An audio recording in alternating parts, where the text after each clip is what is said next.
इस्तेमाल इसको किया जा रहा है, तो क्या इसको एक प्रयोग माने, या फिर जिस तरह से कहा जा रहा है, जिस तरह से तर्क है, सरकार का तर्क है कि जिस तरह से ज्ञान की बात हो रही है, जिस तरह से आदर्श की बात हो रही है, जिस तरह से विचारों की हम बात हो रही है, तो किस रूप में देखें कि अचानक ये सवाल तो उठता ही है कि अचानक ऐसा क्या हुआ कि आपने कहा कि कॉलेजों में 88 वो किताबें रखी जाएंगी, और वो भी जितने भी जो आरएसएस के जो लेखक हैं उनकी ये किताबें होंगी। क्या कहेंगे प्रशांत शर्मा जी? राजनीतिक मुद्दा ना हो तो मैं इस पे बात करूं, क्योंकि बिगर तूल इसको राजनीतिक बनाना उचित नहीं है। देखिए क्या होता है कि जो उच्च शिक्षा विभाग में जो सिलेबस डिसाइड किया जाता है, एक उसकी एक समिति होती है, उसको हर तीसरे साल में या दूसरे साल में या जब भी प्रबंधन चाहे उसको वो डिसाइड कर सकता है कि हमारा सिलेबस क्या होना चाहिए। क्योंकि जिस प्रकार से समय चल रहा है, शिक्षा उन्नति आगे बढ़ रही है, उस हिसाब से डिजाइन होता है। शासन ने महाविद्यालयों को स्वधाई जो है स्वशासी कॉलेज बनाया गया है, और स्वशासी कॉलेज में जो प्रबंधन समिति होती है उसको पूरे राइट्स होते हैं कि वो अपना सिलेबस खुद डिजाइन करे।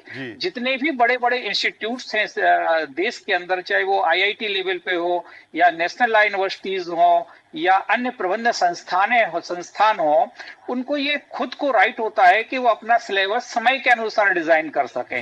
तो इस पर किसी को भी आपत्ति नहीं होनी चाहिए। और जो ये टैग लगाया जा रहा है कि आरएसएस के द्वारा लिखी हुई, देखिए क्या है, इसको कहीं पे भी राजनीतिक रंग ना दें, क्योंकि एक बहुत अच्छा एक दोहा है कि जाति ना पूछो साधु की, पूछ लीजिए ज्ञान, और मोल करो तलवार का, पड़ी रहन दो म्यान। और उन किताबों में हमारा कंटेंट क्या है, क्या वो समय के अनुरूप है अथवा नहीं है, हमें उस पर विचार करना चाहिए। हमें ये विचार नहीं करना चाहिए कि वो आरएसएस से जुड़े हुए हैं या सेवा दल से जुड़े हुए हैं। बिल्कुल बिल्कुल सही बात कह रहे हैं प्रशांत शर्मा जी, आप बिल्कुल सही बात कह रहे हैं कि राजनीतिक रंग नहीं दिया जाना चाहिए, और फिर एक ऐसे विषय पर जो सीधे शिक्षा से जुड़ा हुआ है। लेकिन सवाल इस बात को लेकर है कि जो 88 किताबें हैं, वो सारी जितने भी उसके लेखक हैं जिनका जिक्र हो रहा है कि जो लाइब्रेरी में रखी जाएंगी, वो सारे जितने भी हैं वो आरएसएस लेखक हैं, आरएसएस विचारक हैं। इसी को लेकर ये कहा जा रहा है कि जो संघ का पाठ्यक्रम है, जो आरएसएस की लिखी किताबें हैं, अब वो कॉलेजों में पढ़ाई जाएंगी या उनको रखा जाएगा लाइब्रेरी में।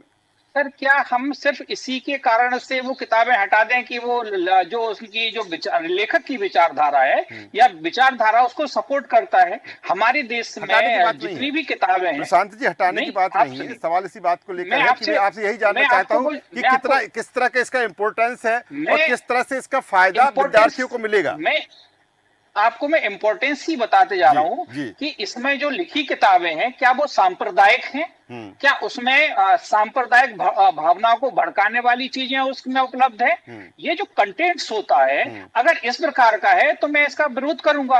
अगर इस प्रकार का कंटेंट्स नहीं है इनमें और ज्ञान उपयोग है, हो सकता है कोई जानकारी पूर्व में शिक्षा में सम्मिलित नहीं की गई हो, जैसे अभी साक्ष्य अधिनियम बदले हैं, पहले मोबाइल की रिकॉर्डिंग को या अन्य डिजिटल, आप सुनिए मेरी उस चीज में, डिजिटलाइज एविडेंस नहीं माना जाता था।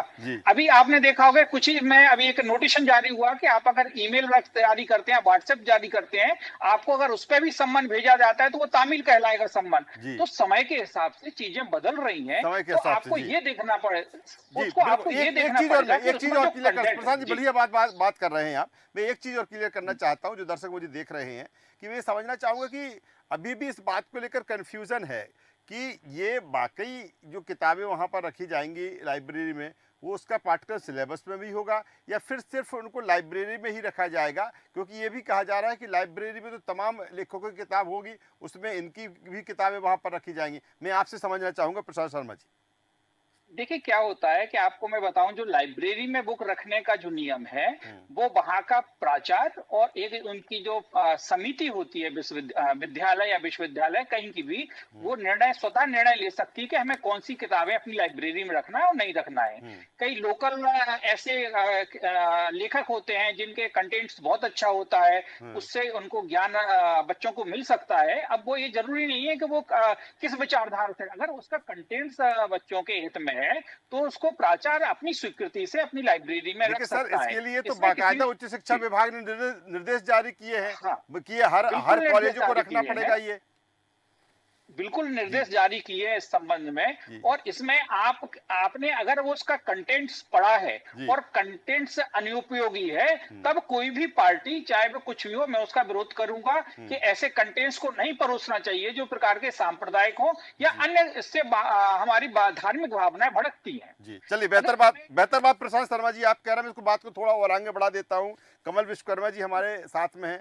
कमल विश्वकर्मा जी, जिस तरह से प्रशांत शर्मा जी कह रहे हैं, या फिर इसके पीछे किताबें रखने का, लाइब्रेरी में रखने का, या जो कुछ चीज़ें हैं उसका पीछे का तर्क यही है कि अगर राष्ट्र निर्माण के लिए जो चीज़ें हैं और एक बेहतर विचारधारा के लिए जो चीज़ें हैं, जो बदलती स्थिति या परिस्थितियों में जो आवश्यक है, अगर उनको पाठ्यक्रम में रखा जा रहा है या उनको लाइब्रेरी में उन किताबों को रखा जा रहा है कि जो कॉलेज के छात्र हैं वो उनको पढ़ें, तो इसमें दिक्कत ही क्या है? मैं आपसे समझना चाहूँगा, जिस तरह से प्रशांत शर्मा जी कह रहे थे, फिर आपकी क्या इस पर तर्क है?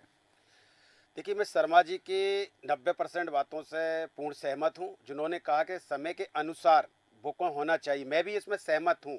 लेकिन क्या वो 88 बुकें हैं?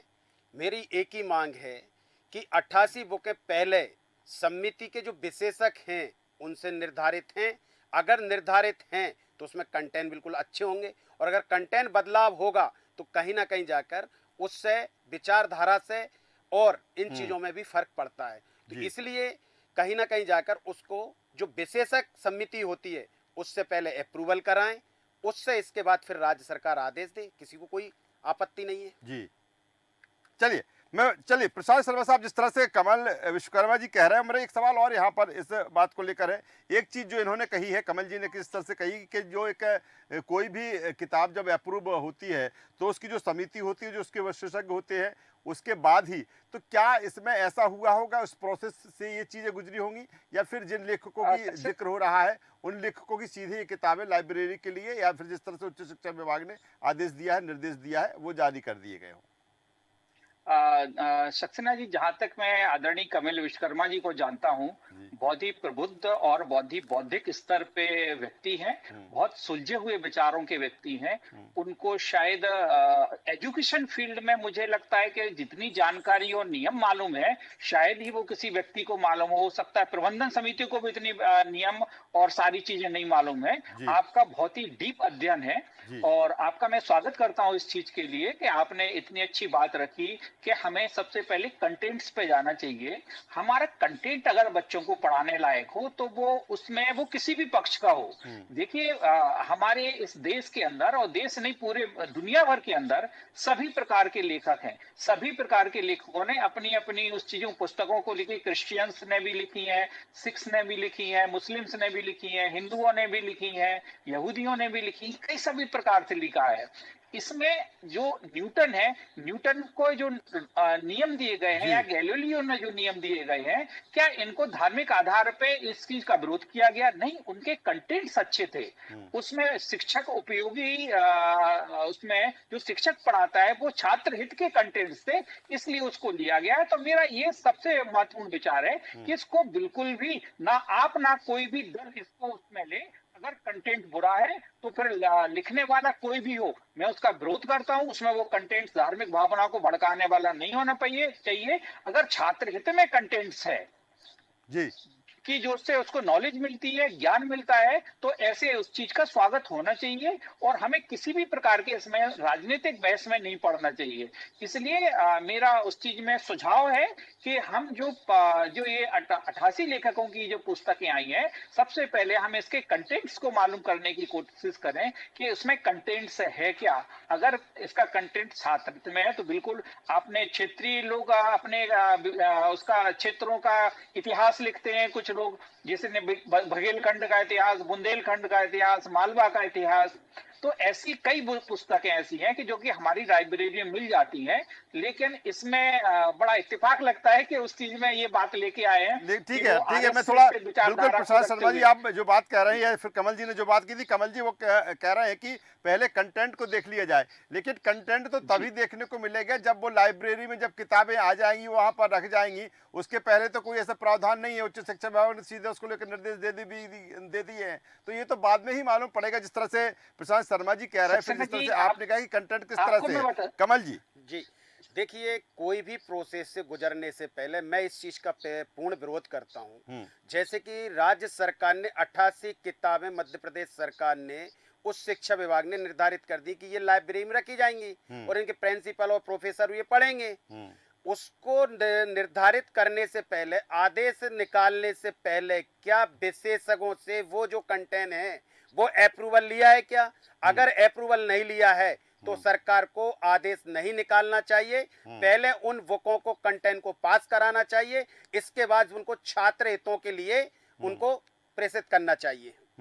लेकिन एक बात ये भी आई है, जब इसी को लेकर मुख्यमंत्री डॉक्टर मोहन यादव जी से जब पूछा गया था इन किताबों को लेकर, तो उन्होंने एक बात और जोड़ दी उसमें कि वो कह रहे हैं कि न केवल जो जिनका जिक्र हम कर रहे हैं, जो आरएसएस के जो लेखक हैं, आरएसएस से जुड़े हुए लेखक हैं, बल्कि ऐसे तमाम जो लेखक हैं उनकी किताबें भी लाइब्रेरी में होना चाहिए, उनको भी कहीं ना कहीं पढ़ना चाहिए। लेकिन यहाँ पर एक सवाल और आता है कमल जी, कि लाइब्रेरी में ठीक है, किताबें लाइब्रेरी में रख जाएंगी, तमाम सारी किताबें हज़ारों की तादाद में वहाँ पर किताबें रहती हैं, ये भी किताबें वहाँ पर आ जाएंगी, लेकिन क्या कहीं ना कहीं लाइब्रेरी में जो पढ़ने वाले हैं वो पहुँचें, इसके लिए भी कहीं ना कहीं ये ज़रूरत है कि इससे और प्रेरित किया जाए कि आप फलानी किताबें वहाँ पर हैं, तभी तो, नहीं तो फिर किताबों रखने का कोई फ़ायदा ही नहीं है। लाइब्रेरी में कितने छात्र छात्राएं किताबों को लेकर पढ़ने वहाँ पर पहुँचते हैं।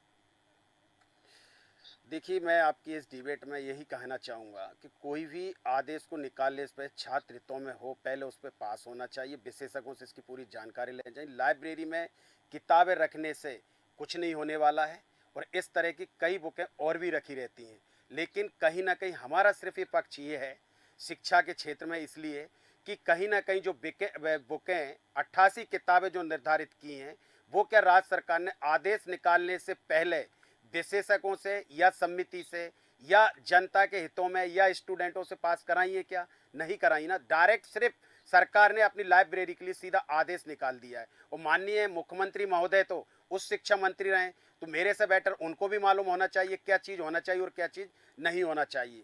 तो इसको तो मैं ये कहूँगा, ये थोपा हुआ एक आदेश है कि ये हमने लाइब्रेरी में इतनी बुकें आपको चलाना है, जिसका पैसा राज्य सरकार देगी और ये आपको करना है। ये है कहानी। प्रशांत जी कुछ कहेंगे? जिस तरह से कमल जी कह रहे हैं, ये कॉज है क्या इसमें?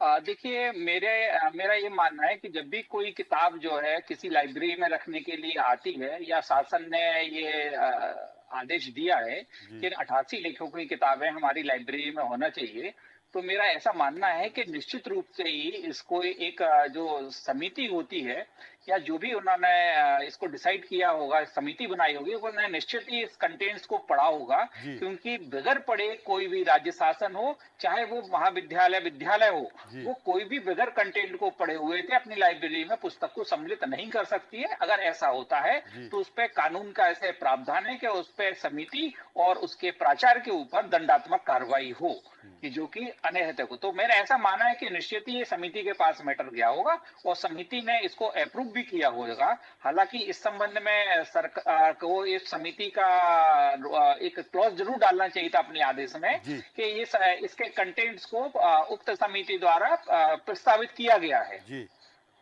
हालांकि मैंने वो आदेश अभी देखा नहीं है, लेकिन इस चीज में निश्चित रूप से डालने से पहले दिया होगा। जी ठीक है प्रशांत जी, ठीक है, किताबों की बात हो रही है, इतनी किताबें वहां पर रखी जाएंगी, तमाम सारी किताबें। वही सवाल जो कमल जी से मेरा सवाल था कि अब ठीक है लाइब्रेरी में रख दिया, लेकिन लाइब्रेरी में वो पढ़ने वाले पहुंचे, कहीं ना कहीं ये भी सरकार की या प्रबंधन की ये जवाबदारी बनती है कि इस ओर भी ध्यान दिया जाए, तभी तो उसकी सार्थकता है उन किताबों की। प्रशांत जी। सक्सेना जी, जब तक हम पढ़ाई को रोचक नहीं बनाएंगे, जी। हम उसको उसका मतलब नहीं समझा पाएंगे। मान लीजिए आपने किसी भी चीज को समझाया है, आपने किसी फिजिक्स के सिद्धांत को समझाया है, आपने न्यूटन के नियम को समझाया है किसी छात्र ने, जब तक वो दैनिक जीवन में उसकी उपयोगिता नहीं समझेगा छात्र, जी। तब तक उसके लिए वो नियम उपयोगी नहीं होगा। तो ऐसे ही बुक्स का है, बुक्स को अगर आपके छात्र आपके शिक्षक द्वारा जी। अगर उसको अच्छी तरह से अध्ययन किया है, उसका सही मतलब समझाया जाता है, तो निश्चित ही छात्र उसके लिए अग्रेसित होंगे, लाइब्रेरी में बैठेंगे, पढ़ेंगे, उनको महत्व समझाना होगा। क्योंकि डिजिटलाइजेशन युग में हम ये देख रहे हैं कि छात्रों की रुझान जो है वो पुस्तकों की ओर से कम हो रहा है, वो डिजिटलाइजेशन की तरफ ज्यादा जा रहा है, उसको इतना समय नहीं रहता है कि वो उस चीज में अन्य चलिए पुस्तकों चलिए, को वक्त की समझे। कमी है, ऐसे कमल बहुत जी ही कुछ कम चीज छात्र एड हैं। ऑन करना चाहेंगे चलते चलते, कोई ऐसी बात रह गई हो जो आप दर्शकों के सामने रखना चाहेंगे? मेरा तो सिर्फ एक ही सुझाव है कि शिक्षा को राजनीति से दूर रखना चाहिए, शिक्षा को शिक्षा के क्षेत्र में काम करना चाहिए, तभी हमारा एक जो भविष्य, बच्चों का भविष्य का जो निर्माण होता है शिक्षा से, वो हो सकता है। अगर शिक्षा पर राजनीति होगी तो कभी कुछ नहीं होगा, सिर्फ प्रयोगशाला बनकर शिक्षा रह जाएगी। चलिए, तो चर्चा करने बहुत का उद्देश्य यही था कि कहीं ना कहीं सरकार ने जिस तरह से फैसला लिया है, उन 88 पुस्तकों को लेकर, जो कि जो पीएम एक्सीलेंस कॉलेज हैं, 55 कॉलेज उसमें रखा जाएगा। हालांकि उसके पहले उस पर किताब को लेकर तमाम तरह के सवाल भी हैं और उस पर सियासत भी जारी है। लेकिन कुल मिलाकर जिस तरह से जो हमारे ख़ास मेहमान हमसे जुड़े, उन्होंने अपने अपने तर्क रखे और उस तर्क के ज़रिए किस तरह की चीज़ें होना चाहिए या किस तरह की चीज़ें हैं, वो हमने दर्शकों के सामने रखने की कोशिश की है। दोनों मेहमानों का यहाँ पर मैं धन्यवाद करता हूँ, शुक्रिया करता हूँ। तो जिस तरह से प्रदेश सरकार का फैसला, कॉलेजों में जो किताब हैं, आरएसएस के जो लेखक हैं उनकी लिखी हुई किताबें रखी जाएंगी, लेकिन उससे पहले सियासत और तमाम तरह के सवाल। शिक्षा का माफिया तंत्र में आज बस इतना ही। देश न्यूज़ पर खबरों का सिलसिला लगातार जारी है, अब बने रहिए हमारे साथ। नमस्कार।